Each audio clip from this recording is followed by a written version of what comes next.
lecture, and a lecture that is quite important. It has been dealing with scene 3, the completion of scene 3. We have said that in scene 3, Macbeth has been having many asides. How many asides has he got in scene 3? 2, 3. 2, 3, okay. You are going to count the asides in scene 3 and the asides in scene 4, and you are going to get the total number. Why is Macbeth having those many asides? Yes, Yusuf? Because of the inner conflict that is quite noticed in his character. Macbeth begins from the very beginning of the play, from the very beginning of Macbeth's thinking of trying to achieve the third prophecy of the witches in order to be a king.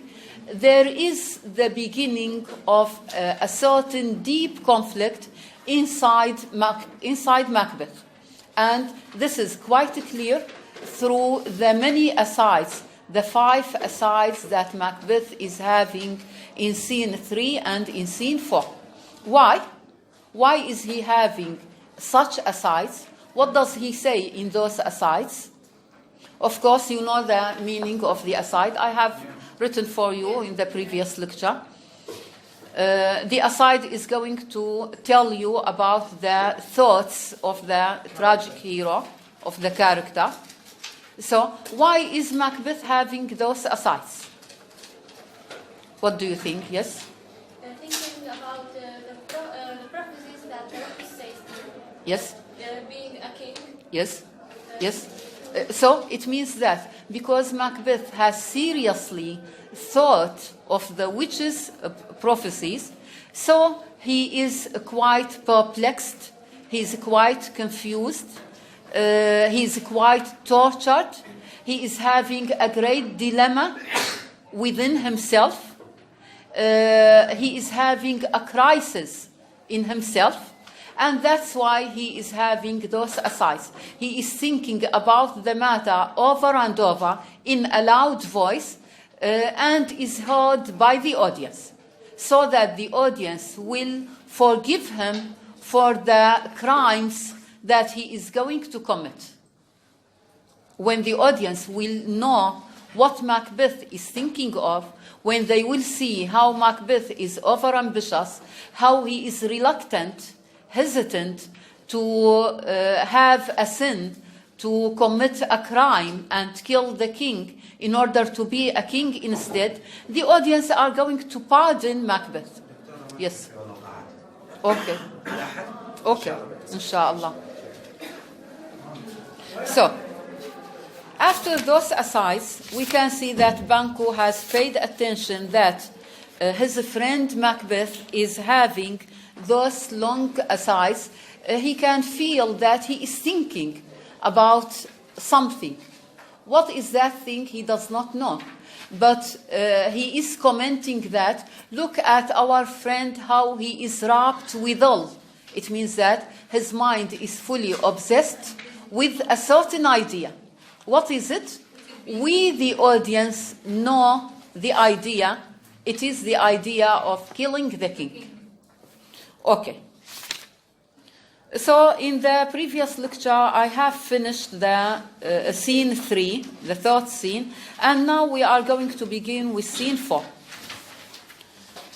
In scene 4, we have got new characters. The scene is set at Forres, a place where the king is there with his attendants, and there will be the coming later on of Macbeth and Banquo, the great thanes, the great warriors. Well, the King Duncan is asking, is the execution done on Cawdor? Are not these in commission yet returned? He is asking about. He is asking about, yes? The execution in the Thane of Cawdor. Yes. He ordered to kill him, to execute Yes. him because Yes. he treason. Yes. He is a traitor. Yes. So he's asking whether they killed him, they achieved Yes. the order. Or Has the execution been achieved on the previous Thane of Cawdor or not? This is what the King Duncan is saying. Is execution done on Cawdor? He means the previous Thane of Cawdor who has turned to be a traitor. And Malcolm is answering that, my league, they are not yet come back, but I have speak with one that saw him die. So the executors, the men responsible for executing the Thane of Cawdor, they have not returned yet. But Malcolm has gotten news from some other men who have returned, and they have reported that. Very frankly, he confessed his treason, implored your highness pardon, and set forth a deep repentance. Who is that? Who's the Cawdor? The previous Thane of Cawdor, the traitor. What has he done? Has he done a heroic deed? He committed a sin. In reality, he has committed a sin. What else? Who else? Yes? So what does he mean? What does Malcolm mean? He has heard from men that, yes? Aya? I am, yes, sir. Yeah. It means that he is regretful because of. Yes.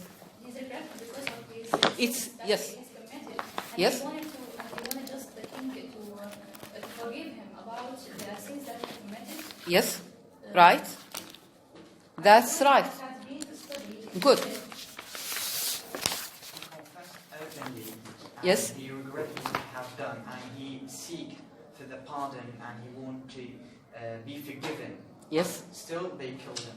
Yes, that's right. Still, the judgment is going to be put on him, exercised on him, because he is going to be a sample for any traitor who is going to be a traitor to his country. And it's That's right. with Macbeth's fatal end. This future, this subplot in the play, this future of the previous Thane of Cawdor is going to be a lesson to others. It is going to be a foreshadowing in the play. It will give us a foreshadowing, a prediction that Macbeth also is going to be like him, a traitor like him, and he is going to get the same fate, the same judgment, the same punishment, like the previous Thane of Cawdor. As Shakespeare Yes? is trying to say that if anyone has committed a treason or he's a traitor, he's going to be executed. So it's a kind of judgment. If you are a traitor, you are going to be killed. Yes. But still, Macbeth has followed his own ambition. And Yes. He was ambitious to be the king. Yes, And that's he will right. be executed just like the previous Thane of Cawdor. Yes, that's right. Okay, students, write down your names. Right. So it means that there is, from this speech, we are going to get the theme of crime and punishment. As the previous Thane of Cawdor has committed the crime of treason, he should be executed in order to be a sample to any person who will commit treason. So any criminal, any person who will commit a crime is going to be punished. So this is what is called crime and punishment. Well, if you pay attention to the figures of speech in the speech, you are going to find out that there is theater imagery. Nothing in his life became him like the living it. He died as one that had been studied on his death, in his death, to throw away the dearest thing he owed, as it were a careless trifle. Pay attention to the way, now you have none, the meaning of the whole speech, but pay attention to the figurative speech. there is theater imagery. Where is it? Can you point out the theater imagery in the speech? It means an image that is taken from the theater. Nothing in his life became important as the way of living it. He died as a one who has studied the role of death so much, and he has thrown away life as if it is a careless trifle. What does this mean? It means there is the use of theater imagery. How is theater compared to this Thane of Cawdor? How is the Thane of Cawdor compared to theater? Yes? Maybe he said that his life is more important than his death. Yes? Yes? Or his death is the greatest thing in his life. Yes, this is what is meant. That's right. It has simile, I think. It has simile. So there is the use of simile. The simile between, the comparison between. His life and his death. Yes, a comparison between the life of Cawdor and the death of Cawdor. The life of him seems to be a careless trifle, something that is quite trivial, something that is quite brief, that is unimportant. While the way of living life, the death of him, is considered quite important. So, we have got the Thane of Cawdor, a person who is compared to an actor. He is as if an actor on the stage who has not hazarded himself, who has not done all his best in order to act the role of his life. But he has been tired and tired in order to practice and act the role of his death. It means that the end of his life, his death, is much more important than his life. He died as a man who has studied the role of his death so much. Yusuf and Ayam Yasser and Ragad. Right.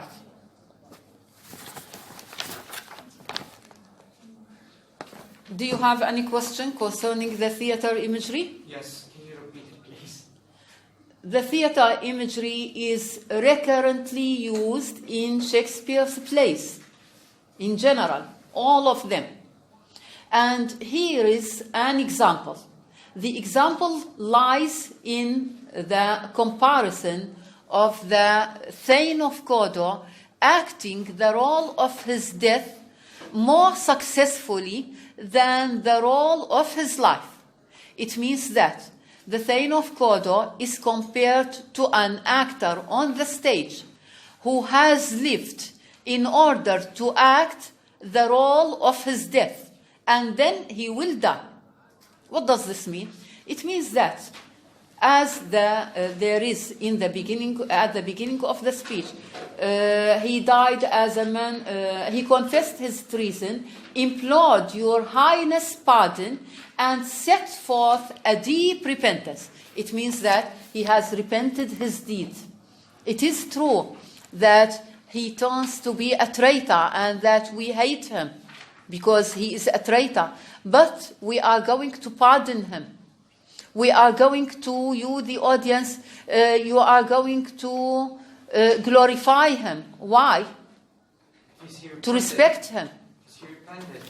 Because he has repented his deeds. Because he has asked the forgiveness from the king.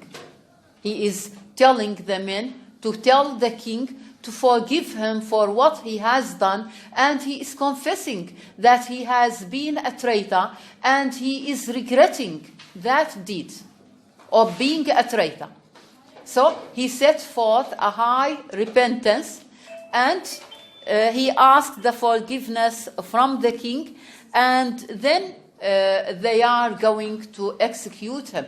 Then he dies. So it means that this is going to give glory and respect to the previous Thane of Kodo. We are going to consider him a heroic person. And this story of the Thane of Kodo is considered another subplot in the play. The subplot's function in the play is going to imitate the main plot in the play.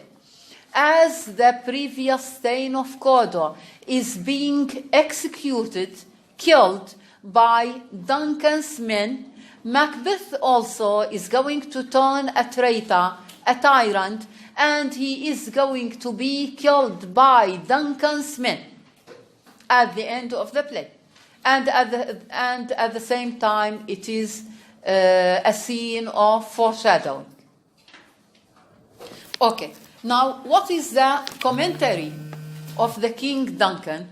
He is going to comment that there is no art to see the man's construction in the face, which means, yes, sir? Here we have the theme of appearance and reality. Yes. Because the Thane of Kodo seems as a very good person, but in fact he is a traitor. Yes. So the appearances are deceitful. Yes. Because we cannot see inside the people mind. Yes. So Yes. so we cannot judge people by their outward appearances. Yes, that's right. This is a very good example. I have asked you the question, give examples about the theme of appearance versus reality. And this is a very good example, a very clear example. The King Duncan is saying that there is no art, there is no skill. No one can know how to find the mind's construction in the face. يعني no man can judge a person from his face, from his outward appearance. We cannot know the inner feeling of a person from his face and outward appearance. So this is considered a proverb said to us by Shakespeare through his spokesman, the King Duncan, the character, the King Duncan. He was a gentleman on whom I built an absolute trust. Now, what is the meaning of this part of the speech of the king, Yusuf? Yes, he said that the king, Duncan, has trusted the previous Thane of Kodo completely. Yes. But although he has trusted him completely, he turned to be a traitor. Yes. And he implies that you cannot judge a book from its title. Yes. You cannot see what's going in his mind through his face. Yes. Because there's something inside his mind, but you cannot see it. And this is a struggle, how he turned a traitor and he is executed. Yes, very good. So the King Duncan is saying that he was a gentleman, he was a great man, a heroic person on whom I have built an absolute trust. It means that he has been trusting him too much, glorifying him, respecting him too much. And he does not know that he is going to turn a traitor. Okay, what happens now? Yes? Before going on, I think this is one trait of the Duncan's characteristics, because I think he's kind of naive to trust everyone. So now you are answering the question. How does this speech shed light on the character of the King Duncan? And Yusuf is answering for you. The speech of Duncan, he was a man on whom I have built an absolute trust. We cannot judge people from their outward appearances. But can you see the King Duncan, although he is an old man, a man of experience, he has been deceived by Kodo. How? It seems that the King Duncan is having simplicity in his mind. He is a good-hearted man who trusts people. So we are not going to say naive about him because he is a king, and we do respect him because he is a fair king. a king of old age, but we are going to say that he is having too much too much of the good nature, just like Lady Macbeth when she says to Macbeth, he is having too much of a human kindness, just like Macbeth. He is a good-hearted man. So he has trusted even Macbeth. He is a good-hearted man. How is he? If he is a good-hearted man, combine a crime? His wife is going to change him. If he is unstable. She is going, Lady Macbeth is going to change him. Lady Macbeth is going to be able to take off, to pluck off that goodness in him and to put venom instead, to put wickedness, hypocrisy instead, Because evilness. He do adore his wife and he Yes. listens to him. Because he does adore his wife. Yes, that's right. Because he does love his wife and he does want to prove to her how much he loves her. So he is going to be the man whom he loves her as she asks him. She's a devil. She's a devilish woman. She's having a devil inside her. The source of conflict are ladies. She is the source. Ladies sometimes are going to be the source of greatness to men, and sometimes they are going to be the source of misery to men, unfortunately. And some other ladies, they are going to be quite, they are going to be quite good, so it means that they are going to be the source of greatness. Right. So now, what happens now? As the King Duncan is saying that he was a man on whom I have trusted too much.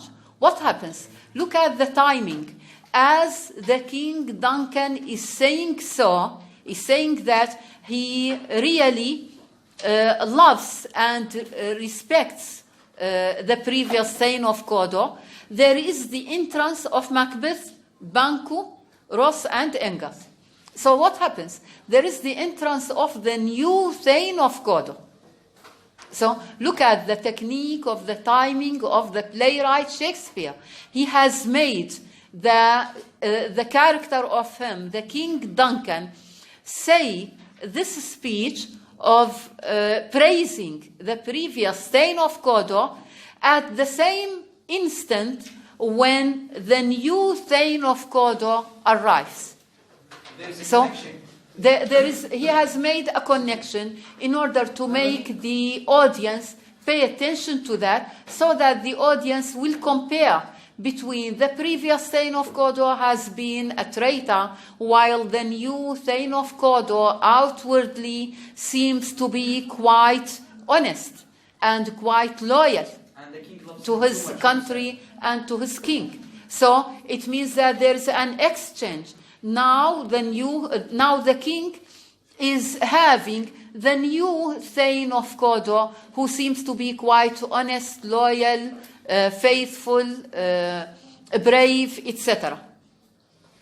And as soon as they enter, the king is addressing the speech to Macbeth, saying, "O worthiest cousin, the sin of my ingratitude, even now was heavy on me. Thou art so far before," etc. Now the king is showing his great gratitude to Macbeth, telling him that he seems to be ungrateful to Macbeth till now because he has not shown him his great gratefulness and thanks face to face. And that's why he is going to tell him that, "Let me embrace you.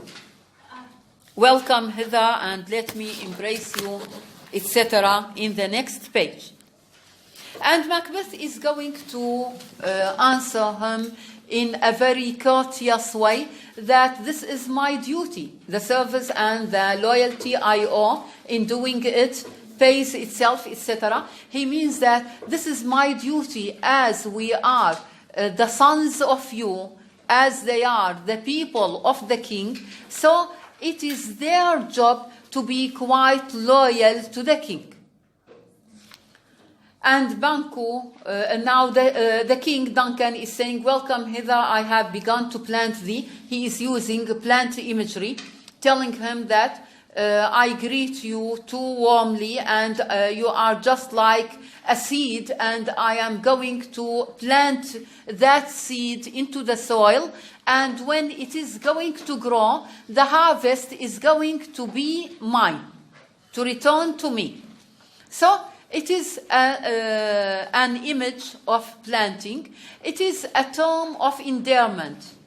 It is a term of telling him that he loves him too much. And Banku is joking, saying that there, because he is telling Banku also that through Banku you are quite noble, just like Macbeth, and let me embrace you, etc. And Banku is joking, saying that there, if I grow, the harvest is yours. Yani, when the king now is comparing Macbeth and Banku to seeds, بذور, that he is going to grow into the soil, the earth.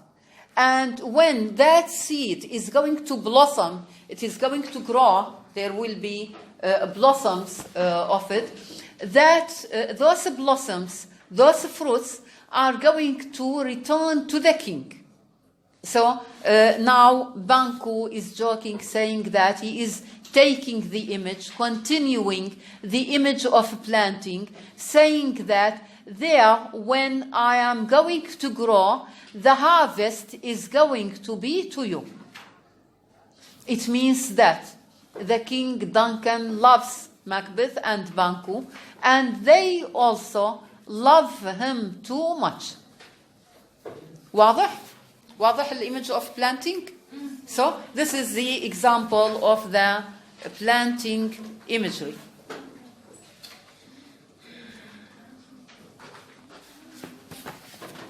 Well, what happens then? Duncan is saying, my plenteous joy, wanton in fullness, seek, etc. Kings, sons, kinsmen, etc. He is going to announce to them that he is going to make his son Malcolm the Prince of Cumberland. He is seizing this opportunity of being quite happy. He is at the peak of his happiness. That's why it is a very good occasion when he is going to tell them that he has made his son Malcolm, the eldest son of him, a prince of Cumberland. And after him, of course, when the king will die, after the death of the king, that prince Malcolm is going to be the king. So it means that he is announcing his son Malcolm to be the heir to the throne. His heir to the throne.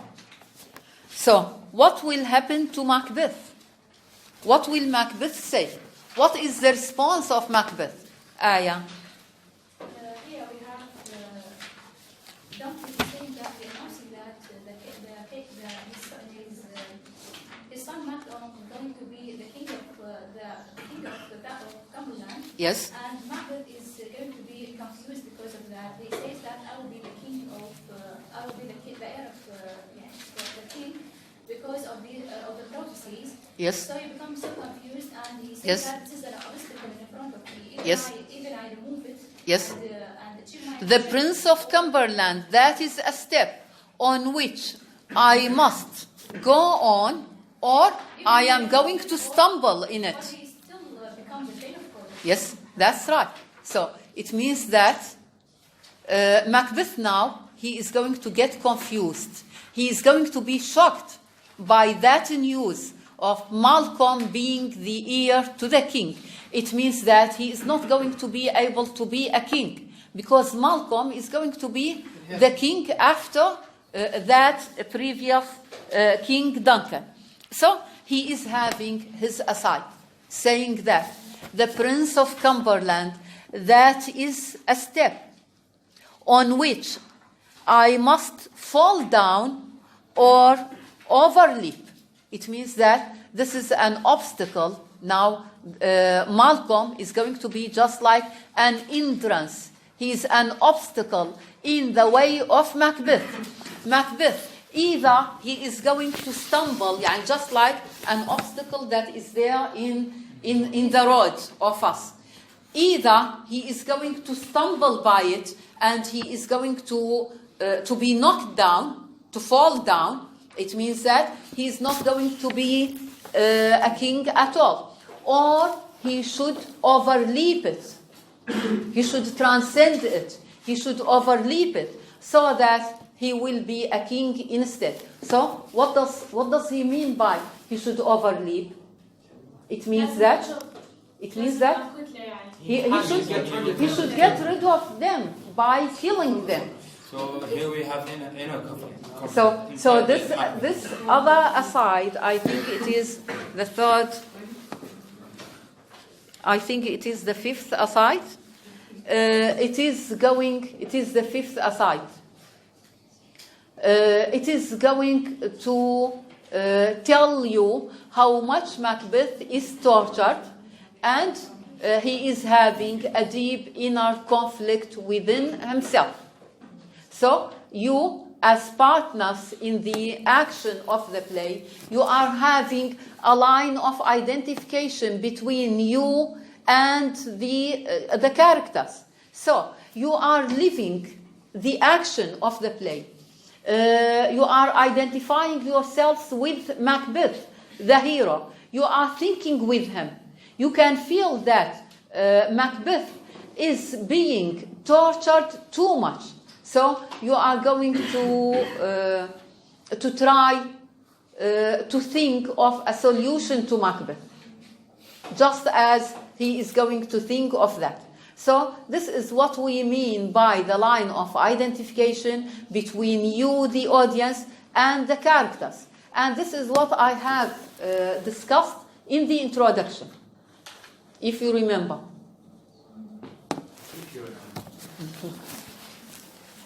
Okay, you are going to come across that when you will be prepared for the exam.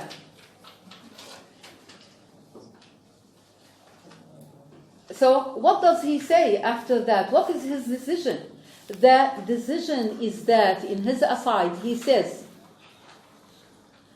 for it is in my way it lies, stars, hide your fire, let not light see my black and deep desires. Look at the speech of Macbeth.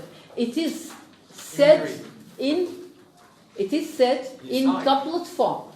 In what? In couplet form. The speech of Macbeth, it is said in couplet form. Why? In order to attract your attention. Yes? In order to attract the audience attention and shed light on something important inside Yes, the play. to the importance of the speech. It is not the end of the scene, but it is going to attract your attention that the speech is important. Right, Shukran? Stars, hide your fires, let not light see thy black and deep desires.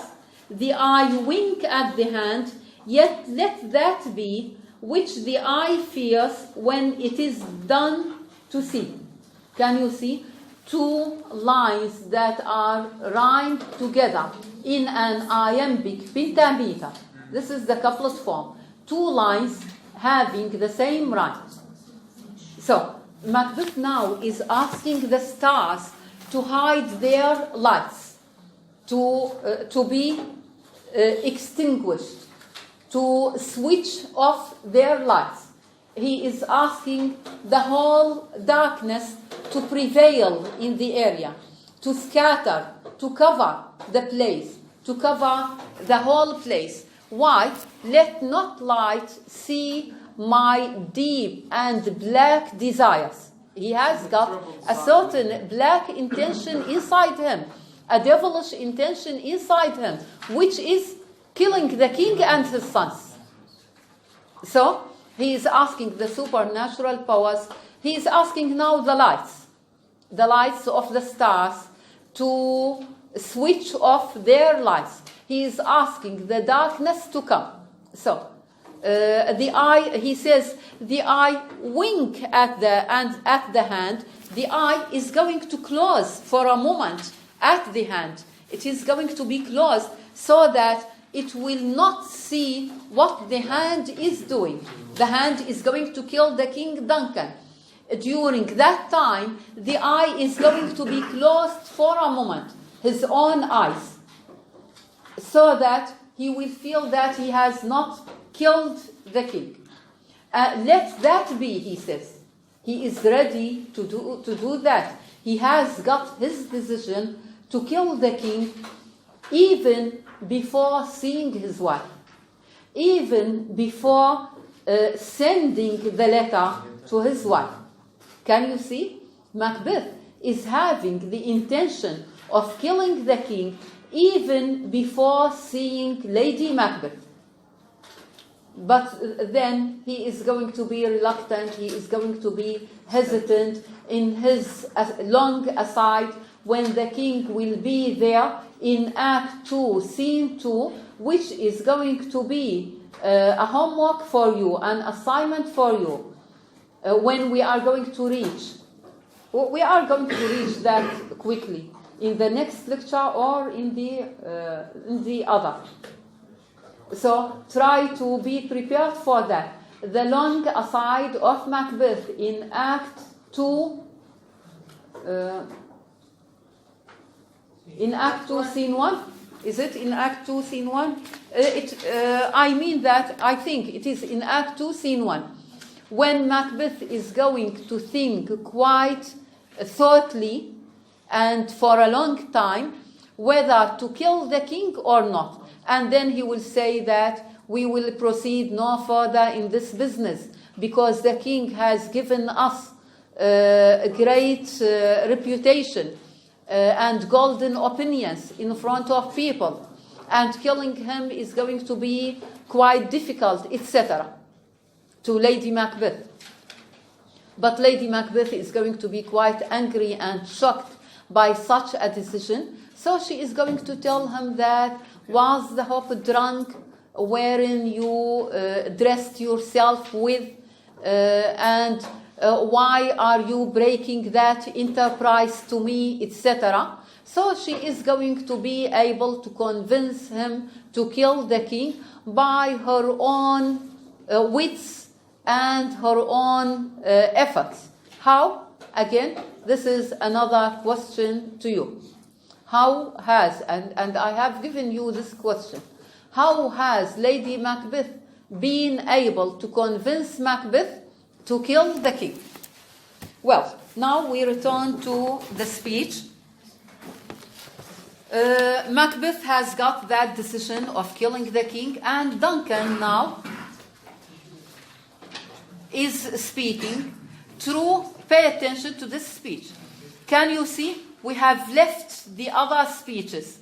We have excluded the other speeches. I have explained the speech that is having the theater imagery at the beginning. The speech اللي كان داخل يا عيني. Pay attention to that and point out that speech. Can the speech of Malcolm, the line number, which line? It is the line from 3 till 11. The line from 3 till 11.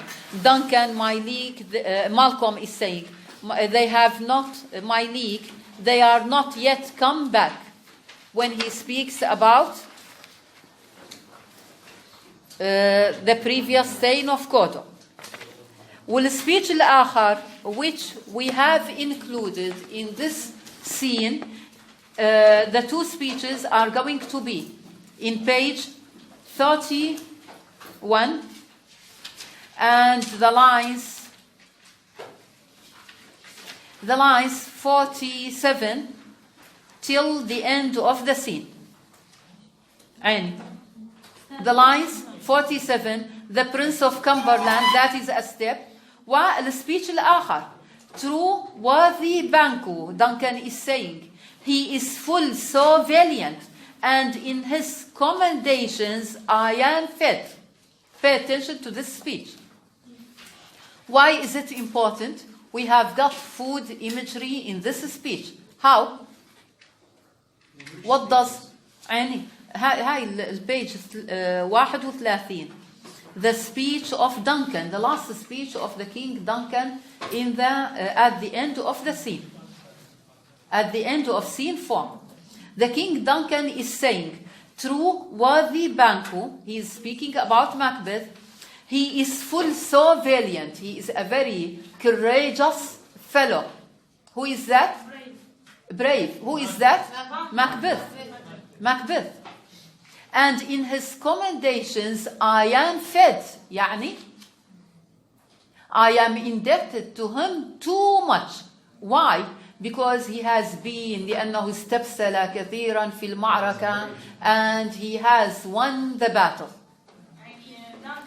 Duncan ممتن جدا لمacbeth. He is really feeling himself quite indebted to Macbeth. He is owed to Macbeth. He should express his deep gratitude to Macbeth. How? We are going to see. I am fed, يعني I am full of ممتن له كثيرا. It is a banquet to me. We have got another clearer food imagery. Verbal irony here. There is verbal irony, good, and there is another clearer food imagery. Where is it? It is a banquet to me. It is in the word banquet. It is a banquet to me. يعني فوز Macbeth, who has won the battle, is considered a great feast, a great banquet, وليمة كبيرة the King Duncan. As he's saying, it's a big deal to me. It is a big meal to me. It is a big deal to me. It is a great feast to me. That's right. And there is in reality verbal irony. فالimage, it is a food imagery. There is the comparison between the delicious meal that you are going to have during banquets. من يكون عندكم عزايم و there will be delicious meals that you are going to taste and enjoy. So winning the battle, Macbeth's winning the battle is considered just like this delicious meal to the King Duncan. It is quite tasty to Duncan. Let's after him, whose care is gone before to bid us welcome. Thank you, Annie. It is a peerless kinsman. Again, what does the king say? The king is saying that let us go after him. It means that Macbeth has told the king to go, and he has gone. He has left. He has gone to the castle before the King Duncan. Why? To do what? To tell his wife that in order to make everything tidy, in order to prepare everything Like to us them. in real life. Yes, just like us. He is a normal human being. And the playwright Shakespeare understands too much the psychology of human beings, although Freud and his book on psychology has appeared later on. So here lies the greatness of Shakespeare. That's why we say that Shakespeare is considered the show and gaze of the time. It means the greatest figure of the time, the greatest playwright in the world. Right. Shukran. Good. And Muthanna. So, Macbeth is going to go in order to make everything ready for the banquet, to tell his wife to make everything ready. What else? Is it only Yeah, are the reasons of Macbeth's going too fast, are they only to make things ready? No. What else? There's another reason. Yes? You have just said when Macbeth thinking about to avoid a stone, Yes. the son Yes. of the king. Yes. So there is a seed inside him, devil's seed. He Yes. wants someone to make her to make it grown up. So Yes. he was dealing with his wife in Yes. order to discuss something to commit a crime. To commit the crime. Commit a crime. Yes, that's right. That's right. Good. مو بس عمود يعني يتحول Yes, of course. Yes, that's Spirit right. and reality. So again, there is an ironic. That's why we say that the King Duncan is ironic. There is verbal irony in what he says. He does not know, but we know. We, the audience, even you, the audience, you do not know now. But we are going to suppose that we have finished the whole play, all the events of the play. That's why we know what will happen next. So it is not a dramatic irony, because you, the audience, you do not know yet. It is only irony. It is supposed that you, the audience, should have read the whole play beforehand. قبل ما نبدأ بتحليل المسرحية وتفسيرها, you should have studied the play before, read the events of the play at least, so that you can understand the use of ironies. When we say that this is irony, you are going to get it, to understand it. So the king is saying that it is a banquet to me. This speech is having a verbal irony. من يصير الساعة 1:15 عيني ذكروني حتى نتوقف. It is a banquet. This banquet is having verbal irony. The king thinks that he is going to taste a very delicious meal and he is going to be quite happy by going there to Macbeth's castle. But the reality is that he is going to be a banquet to Macbeth.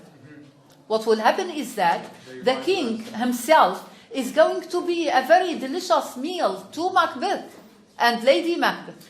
He is going to be killed. He will be the victim. He will be the bait. Al-Ta'am. So he is quite ironic here. And when he says that it is a peerless kinsman, he is saying that he is a non-such figure. He is a person who has, God has not created a man like him till now. He is a unique person in bravery and in loyalty. But again, the opposite is true. He is going to turn to be a traitor and a hypocrite. So the scene has ended in this way. Do you have any question? No. It is quite clear, right? Now we have scene 5, which is going to be more interesting because there will be the appearance of the new character, Lady Macbeth, whom we have we heard about her? No. No. Till now we have not heard about her. We are going to see the exposition of her character in this scene, scene 5. So the scene is happening at Inverness. Inverness means The castle of Macbeth. the place where the castle of Macbeth is situated. Good. There is a room there and Lady Macbeth is reading a letter. Lady Macbeth is reading the letter saying, "They met me at the day of success." Who are they? The witches. The witches. The witches. Macbeth. Good. The witches. She's reading the letters that Macbeth has sent. Yes, yes. So, Lady Macbeth is reading the letter. Macbeth. So the question is, can you see? Macbeth has gone to his palace, to his castle. So why has he been impatient and he has written the letter to Macbeth before his reaching there. Can you see? Macbeth seems to be impatient, and he has written a letter to Macbeth and to Lady Macbeth. And Lady Macbeth has received the letter before the arrival of Macbeth. Why? Why? Yes.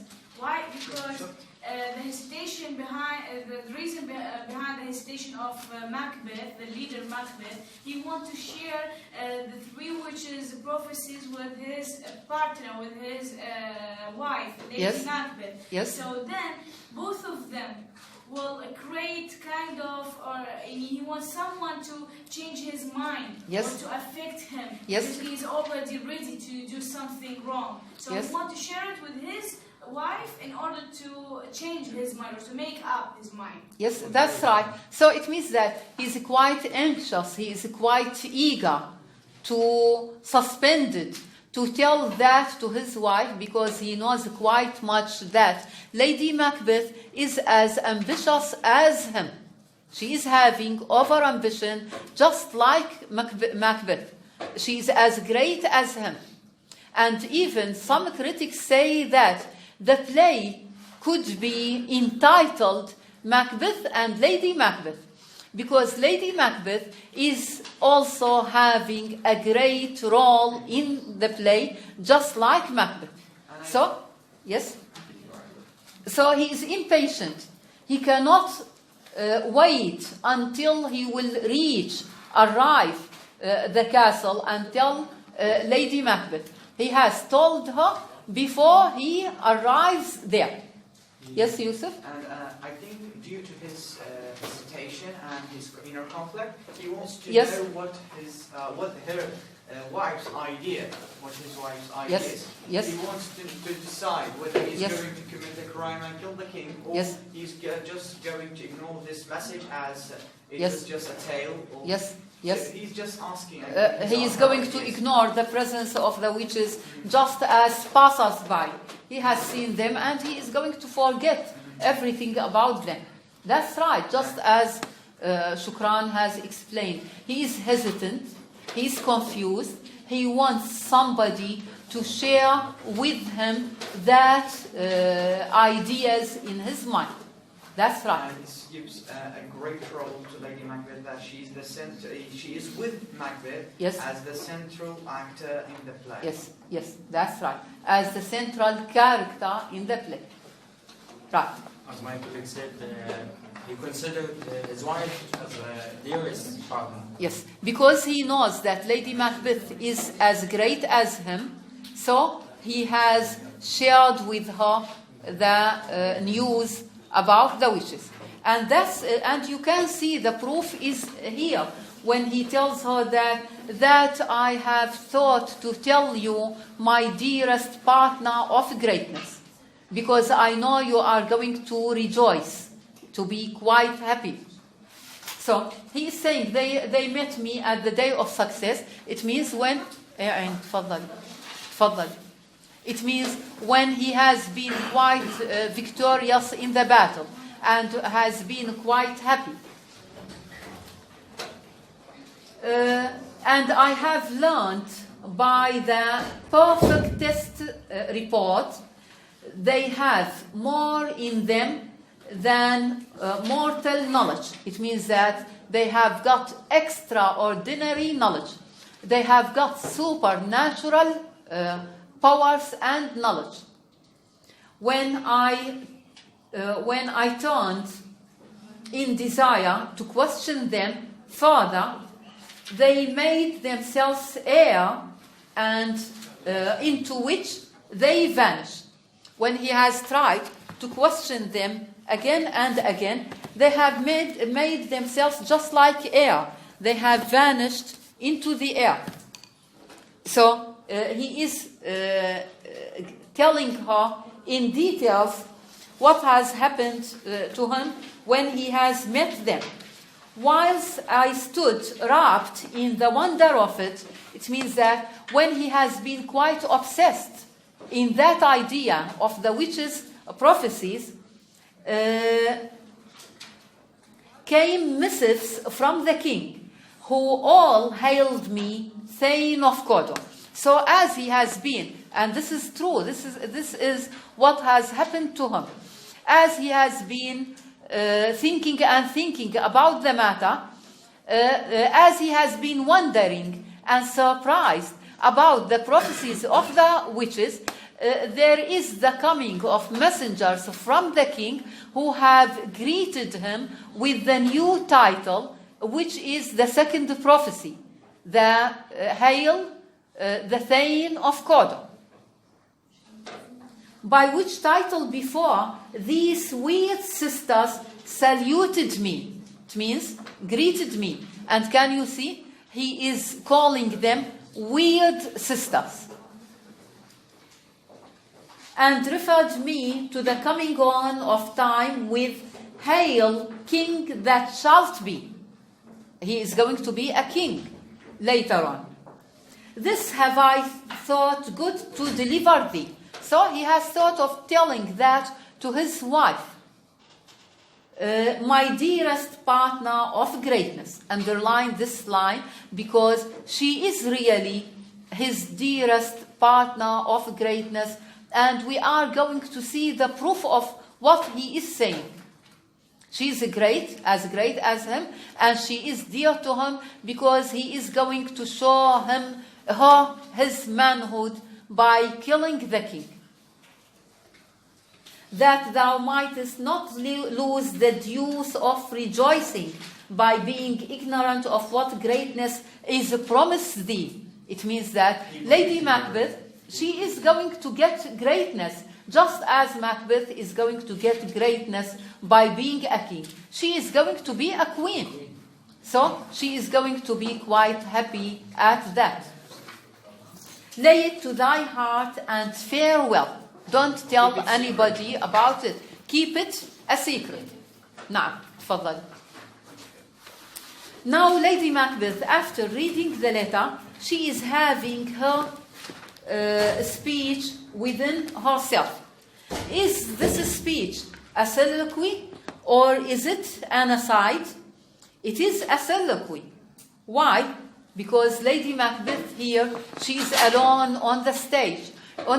While the aside is going to be, there are other characters on the stage, and the character, when he says his aside, he is supposing that the other characters are not hearing him. Only the audience are hearing him. So Lady Macbeth is saying in her soliloquy, Glamis thou art and Kodo, and shalt be what thou art promised. So she is dignifying Macbeth.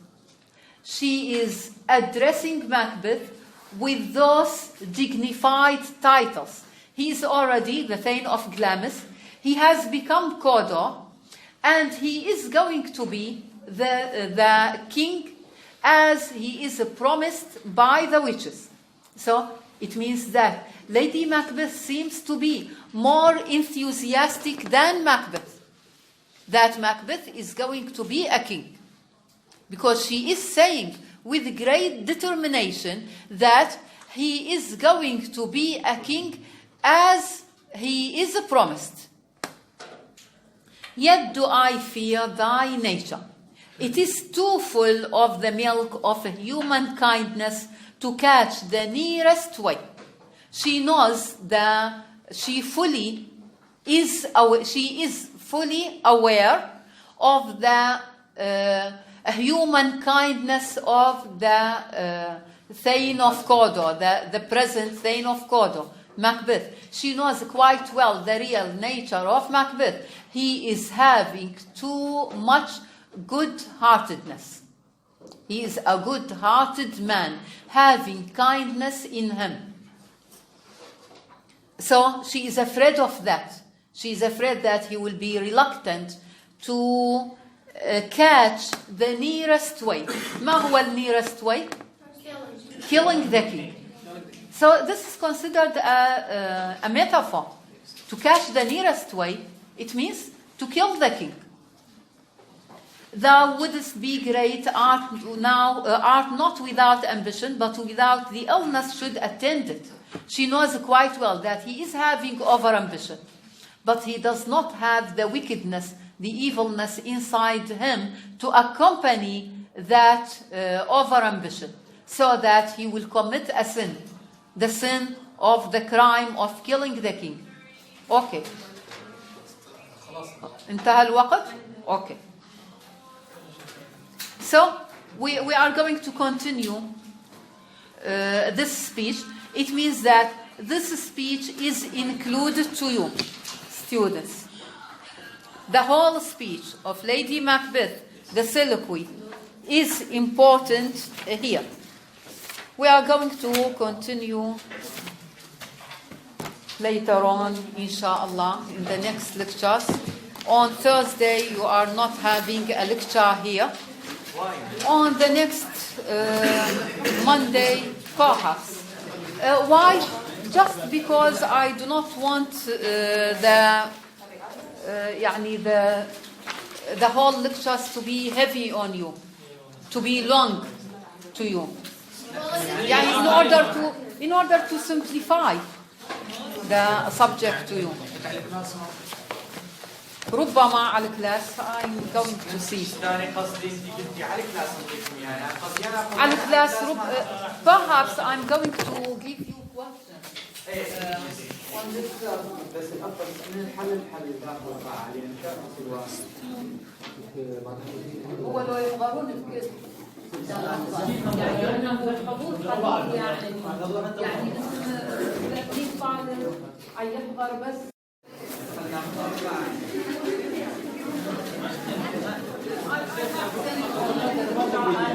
And it is up to you. I have sent you a long lecture, and a lecture that is quite important. It has been dealing with scene 3, the completion of scene 3. We have said that in scene 3, Macbeth has been having many asides. How many asides has he got in scene 3? 2, 3. 2, 3, okay. You are going to count the asides in scene 3 and the asides in scene 4, and you are going to get the total number. Why is Macbeth having those many asides? Yes, Yusuf? Because of the inner conflict that is quite noticed in his character. Macbeth begins from the very beginning of the play, from the very beginning of Macbeth's thinking of trying to achieve the third prophecy of the witches in order to be a king. There is the beginning of a certain deep conflict inside Macbeth. And this is quite clear through the many asides, the 5 asides that Macbeth is having in scene 3 and in scene 4. Why? Why is he having such asides? What does he say in those asides? Of course, you know the meaning of the aside. I have written for you in the previous lecture. The aside is going to tell you about the thoughts of the tragic hero, of the character. So, why is Macbeth having those asides? What do you think? Yes? Thinking about the prophecies that the prophet says. Yes? Being a king. Yes? Yes?